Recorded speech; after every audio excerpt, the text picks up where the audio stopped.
बच्चे, अगर आप जेई की तैयारी कर रहे हो and if you feel you are stuck in this journey, mocks में नंबर नहीं आ रहे, सिलेबस कंप्लीट नहीं हुआ, पीवाईक्यूज में कॉन्फिडेंस नहीं आ रहा और केवल लास्ट के 50 दिन बचे हैं, still will I be getting 99 percentile? तो आज आपको मैं रिक्वेस्ट करूंगी कि आप इस वीडियो को बहुत ध्यान से सुनिए और पूरे लास्ट तक सुनना, because I will try to answer all these questions जो आपके मन में है। मुझे पता है कि केवल 50 दिन बचे हैं, है ना, एंड बहुत लोगों से आप ये सुनेंगे कि तू फर्स्ट अटेम्प्ट को छोड़, फर्स्ट में तो तेरे 99 आने से रहे, तू सेकंड अटेम्प्ट पे टारगेट कर। बच्चे, मैं आपको एक चीज बोलती हूँ, आप ना ये सोचिए as if there is no second attempt और आपके पास केवल एक ही ऑप्शन है, वो है 50 दिन बाद जेई का पेपर। अपनी फुल फोर्स लगा दो, पूरी ताकत लगा दो सिर्फ और सिर्फ इस पहले अटेम्प्ट में 99 परसेंटाइल फोड़ने के लिए। So you need to make sure कि अगले 50 दिन के अंदर अंदर आपको अपनी जेई की प्रिपरेशन बूस्ट करनी है। तो पहले अपने माइंड में ये क्लैरिटी रखिए, ये पॉजिटिव फीलिंग रखिए कि आई कैन डू इट। अगर आपको लगेगा आप कर सकते हो, आप कर सकते हो, बट अगर आपके दिमाग में हर दूसरे मिनट पे ये थॉट आ रहा है कि मैं सेकंड अटेम्प्ट टारगेट करूंगा, सेकंड अटेम्प्ट टारगेट करूंगा, no one can help you out. बहुत सारे सवाल होते हैं बच्चे के, सिलेबस कहाँ से करना है, करना भी है, स्किप कर सकते हैं, एंड सो मेनी थिंग्स। एक एक करके हम सारे सवालों का आंसर देते हैं। बच्चे, सबसे पहला सवाल कि मुझे करना क्या क्या है। अगर आप लास्ट 5 से 6 साल के प्रीवियस ईयर क्वेश्चंस उठा के देखेंगे ना, आपको ये बात चमकेगी कि हाई वेटेड टॉपिक से तो सवाल बनता ही बनता है, उसमें तो कोई डाउट नहीं है। इवन ऐसे चैप्टर्स जो बहुत सिंपल हैं, जो लो वेटेड चैप्टर्स कहलाते हैं, वहां से भी जेई में सवाल आते हैं एंड सिंपल सवाल आते हैं। तो अगर आप सोच रहे हो कि मैम क्या मैं कोई चैप्टर स्किप कर दूं, आई विल से नो। अभी अच्छा खासा टाइम है, अभी आप कोई भी चैप्टर स्किप करने के बारे में नहीं सोचे। अब आप यहाँ पर 2 मिनट का पॉज लीजिए एंड ट्राई टू एनालाइज कि आपकी सिचुएशन जो अभी है उसमें आपका कितना सिलेबस कंप्लीट हुआ है। आप जहां से भी पढ़ाई कर रहे हो, ऑनलाइन ऑफलाइन, आप ये देखिए कि अगर अगले 1 से 1.5 हफ्ते में मेरा सिलेबस कंप्लीट हो रहा है, वेल एंड गुड, कोई दिक्कत नहीं है। बट अगर ऐसा लग रहा है कि सिलेबस कंप्लीशन दिसंबर एंड तक चलेगा, you need to take a stand here itself. आपको थोड़ा सा समझदारी से काम लेना है। बाकी जितने भी बच्चे हैं जो मुझे फॉलो कर रहे हैं, मैं आपको जेन्युइनली ये गाइड करूंगी कि आप बूस्टर बैच का एक्सेस ले सकते हो। You can be a part of booster batch, क्योंकि एक बार आपने बूस्टर बैच ले लिया, if you are a part of booster batch, you don't need to do anything outside that. जितना भी करना है इसी बैच से करना है, इसी बैच से आपके 99 परसेंटाइल बन जाएंगे, nothing else has to be done. देखो, वैसे तो जब हमने बूस्टर स्टार्ट किया था तब से हम बच्चों को वीकली प्लानर दे रहे हैं, पूरे टारगेट्स देते हैं कि आपको इतना इतना काम करना है हर हफ्ते। बट सिंस जो बच्चे लेट ज्वाइनर्स हैं, उन बच्चों के लिए विल डू वन थिंग कि टिल डेट हमने बूस्टर में जितनी भी लेक्चर्स लिए हैं, जितने भी लेक्चर्स अपलोड हुए हैं, वो सारे के सारे लेक्चर्स और टेस्ट का एक्सेस आपको एक साथ दे दिया जाएगा। So that you don't have to wait for me कि कब मैम हेलो एल्केन्स अपलोड करेगी तब मैं देखूंगा।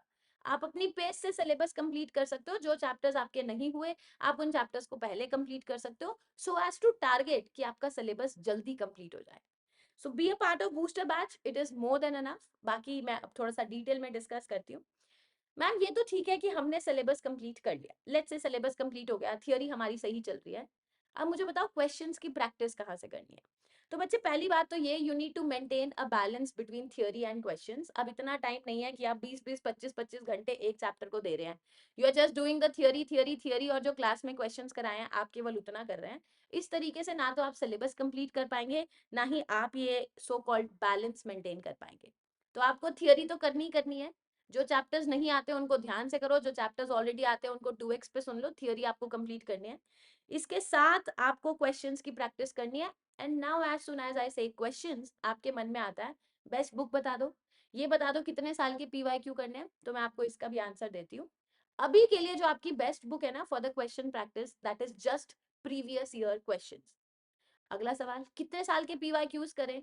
अब आपके पास टाइम ही नहीं है कि आप 2024 के, 23 के, 22 के, 21 के, सारे के सारे सालों के अगर आप पीवाईक्यूज करने बैठ रहे हैं, अभी आपके पास टाइम नहीं है। मगर पीवाईक्यूज की प्रैक्टिस आपको करनी है, but in a very beautiful manner, जिसको हम बोलते हैं सिलेक्टिव पीवाईक्यूज करिए। क्या होते हैं मैम ये सिलेक्टिव पीवाईक्यूज? जब आप पेपर्स उठा के देखते हैं ना, अगर आपने एनालाइज करे हो पेपर्स, तो आपको चमकेगा कि हर चैप्टर में ना कुछ सिमिलर प्रकार के पीवाईक्यूज होते हैं जो हर साल ट्विस्ट एंड टर्न के साथ आपसे पेपर में पूछे जाते हैं। So you just need to identify those kind of PYQs, और उन्हीं को कैसे अप्रोच करना है, क्या टारगेट्स करने हैं, किस तरीके से शॉर्टकट यूज करके मैं वो पीवाईक्यूज को कर सकता हूँ, वो आपने सीखना है।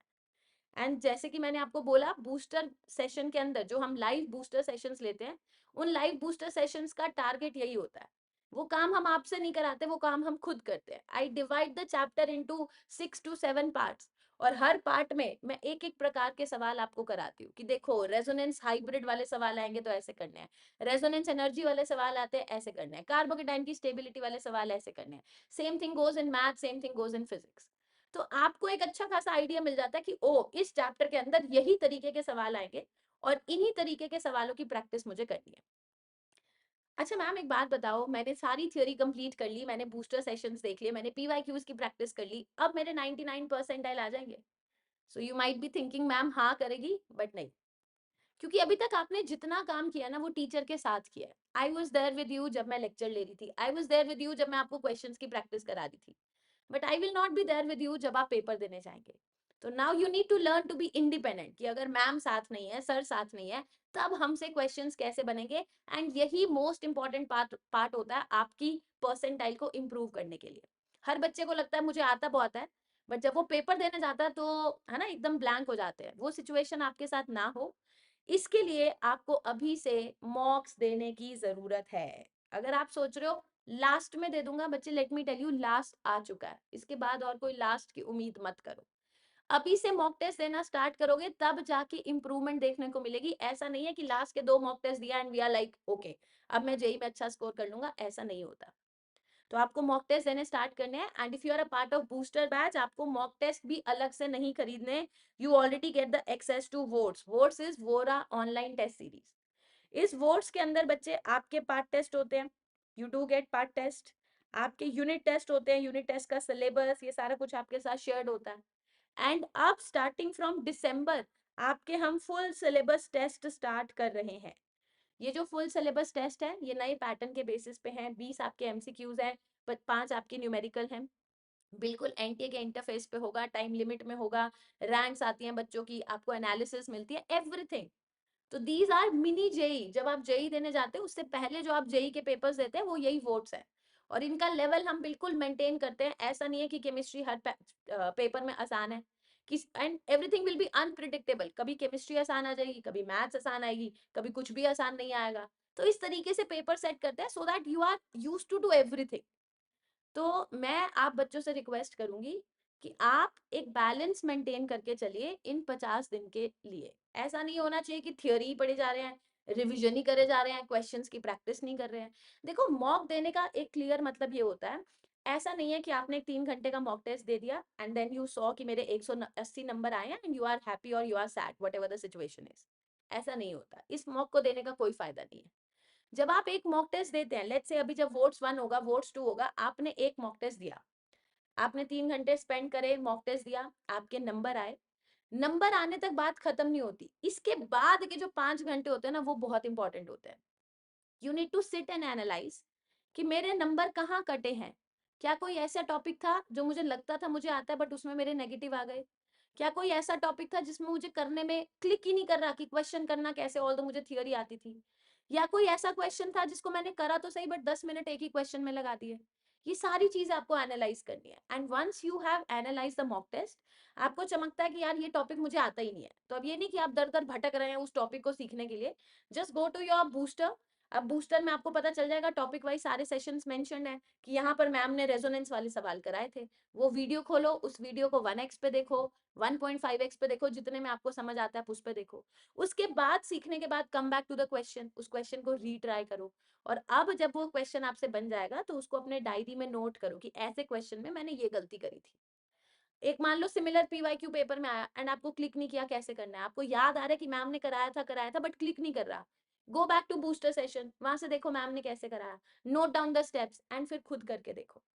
तो आपका मॉक, जो एक मॉक टेस्ट आप 3 घंटे का सोचते हो ना, वो एक मॉक टेस्ट कम से कम 8 से 10 घंटे आपके लेता है। तो मॉक टेस्ट के लिए भी टाइम निकालना है, इसके लिए टाइम निकले, इसके लिए जरूरी है कि आप अपना सारा सिलेबस पैरेलली मैनेज करके चले। मुझे पता है 50 दिन है, बट मैं जेन्युइनली आपको बोलूंगी इन 50 दिन में ये सारा काम किया जा सकता है, अगर आपके पास क्लैरिटी हो कि मुझे कितना करना है, कहाँ से करना है, कैसे करना है। अगर वो क्लैरिटी मिसिंग है ना, आप करोगे सब कुछ but end of the day आपको फील नहीं आएगी कि मैंने कितना किया कितना नहीं किया, वो आपके मार्क्स में रिफ्लेक्ट नहीं होगा। ठीक है? So I hope I have given you a very good clarity. कि किस तरीके से अगले 50 दिन में आप अपने कॉन्फिडेंस को, अपनी प्रिपरेशन को बूस्ट कर सकते हैं, विच इज़ सुपर नेसेसरी। इधर-उधर की बातें सुनना बंद करो, सोचना बंद करो और सिर्फ पढ़ाई पे फ़ोकस करो, क्योंकि अल्टीमेटली ये पढ़ाई ही है जो आपकी रैंक डिसाइड करेगी, ठीक है? चलिए, so that is it from my side. I hope आपके सारे क्वेश्चंस मैंने आंसर किए। फिर भी कोई क्वेश्चन अगर आपको लग रहा है कि it is unanswered, do let me know the question in the chat section and definitely मैं ट्राई करूँगी कि आपके उन क्वेश्चंस के भी आंसर मैं करूँ। चलिए मिलेंगे अगले सेशन में। Take care, bye-bye.